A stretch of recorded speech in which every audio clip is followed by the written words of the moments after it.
красная звезда серпом и молотом, она в Красной Армии была как что-то неотъемлемое, как ас буквы леди. Но мы видим, что там, где идет перечень подразделений, нигде нету серпа и молота. То есть это символ белорусской армии, желтенький веночек и звезда. Это символ современной армии Беларуси. То есть получается, что Беларусь освобождали белорусы в 1944 году. Вот, казалось бы, мелочь, но именно подмена символов приводит к десоветизации нашей истории. Следующий слайд, пожалуйста. Вот он, пожалуйста, Парк Победы. Я уже говорил, вот там внизу написано «Подвиг народа Перемога». И даже 1944 год стоит. Это вот буквально на входе в Парк Победы находится вот эта стела. Следующий слайд, пожалуйста. Так вот, для того, чтобы вы не подумали о том, что это ошибка какая-то, что пьяным работяги не ту цифру написали, рядышком с этой стелой стоит бирочка. Вот такого небольшого размера. На этой бирочке написано «Аллея памяти в честь подвига воинов-освободителей». Аллею пересекают 4 диагональные дорожки с установленными памятными знаками 41, 42, 43, 44 года, которые символизируют годы войны. Где 45-й год? А 45-й год, согласно западным нарративам, это уже была оккупация Европы. Парк этот создавался, когда министром культуры был Павел Павлович Латушко, польский агент, который в 20 году поляки вывезли в дипломатической машине в Польшу. Ну вот он наследил знатно у нас на белорусской земле и сделал вот эти вот. Этот вопрос я тоже поднимал перед Натальей Николаевной Качановой. Ну, опять же, Наталья Ивановна. Николаевна. Наталья Ивановна, да, Наталья Ивановна. Наталья Ивановна, да, правда. Следующее.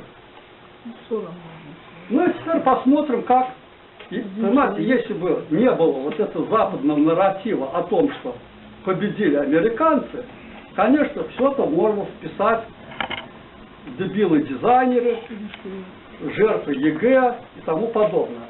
Но когда конкретно есть установка Запада на то, что победили американцы, вот мы смотрим.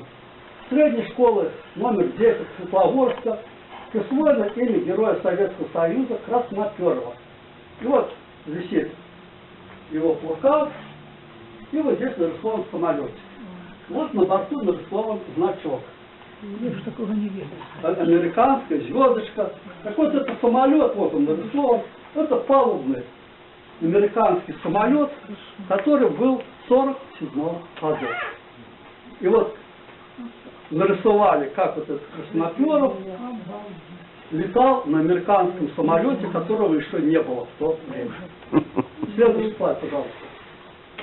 Ну вот, пожалуйста, еще открытка, на которой, во-первых, не написано слово «Победа», не написано просто 9 мая. И вот посмотрим, что здесь нарисовано. Каска современная СШ-40, стальной шлем 40, вот здесь имеет более выгнутые вот такие вот. Далее, звезда белая у нас на шлеме никогда не рисовалась. Далее, если это была шинель, то в шинели должны быть петлицы. Но шинель застегивается сбоку, а не вот так вот по центру. То есть шинель она вот так вот попахивается. То есть это уже явно не шинель.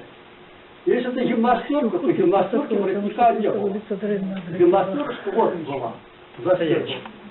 Соответственно, погоны вот такие вот, пришивные с одного края, а здесь застегнуты, у нас появились только, когда стала появляться афганка. Тогда у нас стали появляться вот такие погоны. И они были в основном черные. Внутренние войска крапового цвета были, летчики голубого цвета. Вот вам, пожалуйста, опять же, открытка. Ну, можно сказать, конечно, что дизайнеры натупили, недоучены там, но если провести расследование, я думаю, что это будет совсем другое. Мне так кажется. Следующий слайд, пожалуйста. Вот в прошлом году у нас была мода на вырванные звезды. И вот смотрим, вот символ армии Америки. И вот смотрим, как выглядят вот эти вырванные звезды на той атрибутике, которая была в прошлом году. Следующий слайд, пожалуйста. Вот еще пример. Вот с левой стороны Америка, там опять же советские. В смысле, символика освобождения Беларуси. Следующий слайд, пожалуйста. Вот вообще сказка. Да, вот это вот к 80-летию выпускали такие вот стикеры, как это называют? М-16. Ой, вот видите, Гайл Львович сразу определил. Винтовочка-то М-16, получается, американцы воевали с 41-го года уже. Несуществующий тогда штурмовой винтовки. Да, и винтовка несуществующая тогда была. Берем дальше. Вот там написано: победа, ура, ура, вперед. Так вот, у наших красноармейцев были вещмешки. Рюкзаков у нас не было. А там нормальный рюкзачок нарисован. И самый цимус, самый сказка, это вот внизу, с правой стороны, символ, как поднимают бойцы флаг. Следующий слайд, пожалуйста. И вот это известная фотография на весь мир, она известна. Вот, пожалуйста. Что-то мне этот флаг слишком напоминает звездно-полосатый матрас. Понимаете? Ну, никак не советский флаг. Вот он, пожалуйста, как идет подмена, визуально подмена нашего восприятия победы. Ну, кстати, Советский Союз победил во Второй мировой войне 3 сентября. И в Китае отмечают 3 сентября тоже, как победу над Японией. Ну и вот опять же, что такое десоветизация? Вот мы видим курган славы, и вот эта вот сторона задняя, она закрашена коричневым цветом. Вот здесь вот основание тоже прямоугольничек серенький стоит.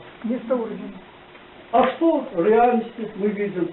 Там, где серый прямоугольник, это орден Отечественной войны нарисован. И там нарисована красная звезда и серпный молот. А там, где задняя сторона венка, там нарисованы 2 гвардейские ленты. Вот, пожалуйста, следующий слайд, пожалуйста. Ну и вот десоветизация, может, старшее поколение помнит, на привокзальной площади большими буквами было написано: «Сердечно запрошаем в город и герой Минск». Нужно отдать должное.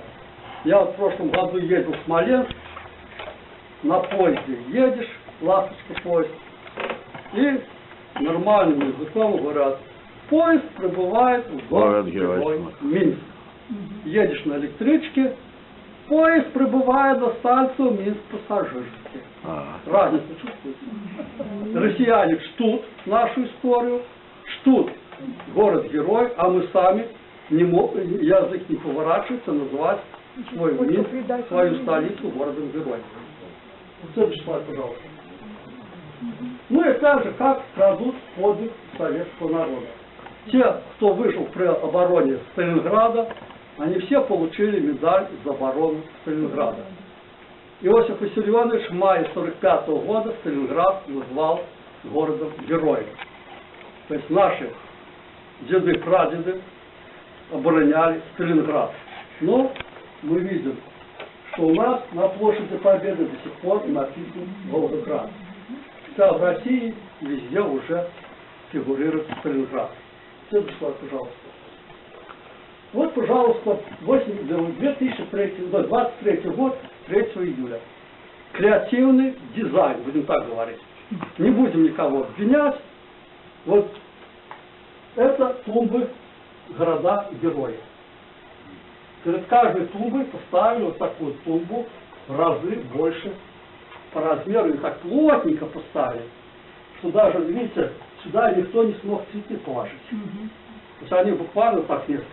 На эти тумбы установили красноармейцев, которых памятники стояли там какое-то время, но доступа положить цветы городам-героям никого не было. казалось бы, мелочь, но никто не положил на третьего июля городам героев. Следующий слайд, пожалуйста. Ну и, конечно, то, что у нас в этом году отметили 80 лет Победы, нареканий к нашей наглядной агитации нету. То есть все красным, нормальным цветом, все как положено. Ну, я думаю, что мы победим, это наша была победа. Вот так и так. Вопросы будут? Нет.